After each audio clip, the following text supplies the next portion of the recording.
See, what I'm actually looking for in my photographs is some type of orb activity, shadows that shouldn't be there.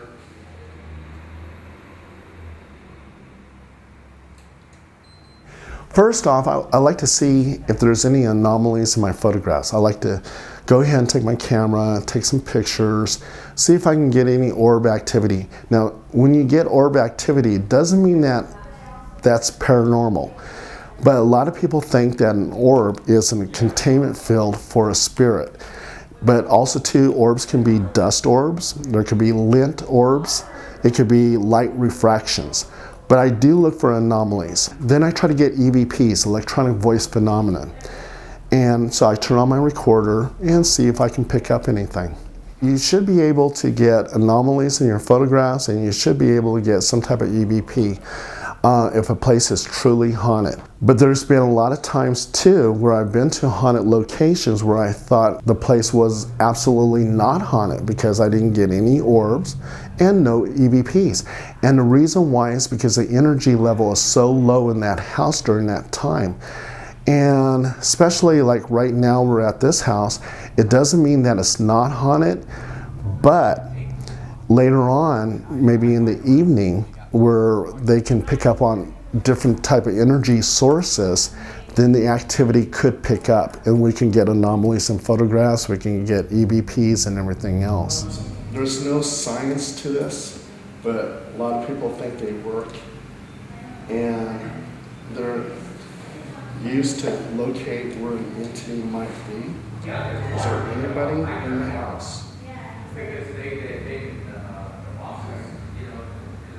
That's a yes. Point the way. Where are you? Show me the way. Maybe the entity is outside of the house because it doesn't want to be disturbed. We bought this house last summer as an investment property. Something we'll probably remodel and sell. Then we've been hearing stories from quite a few people, probably a dozen or more, that the house was haunted. And then actually my real estate agent even told me that he had heard the same thing.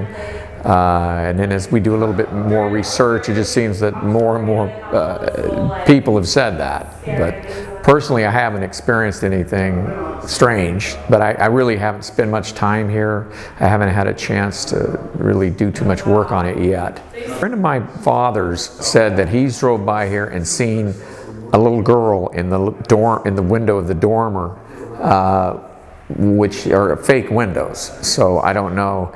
That's what he said, and then we've heard a story about either a little girl or a little boy that starved to death here. Was left by the parents, something like that.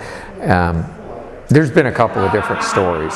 So then we recently just heard a story that the man that built the house was to be married, and somehow the bride didn't show up at the wedding, and he killed himself, hung himself or something like that. So there's all kinds of stories floating around.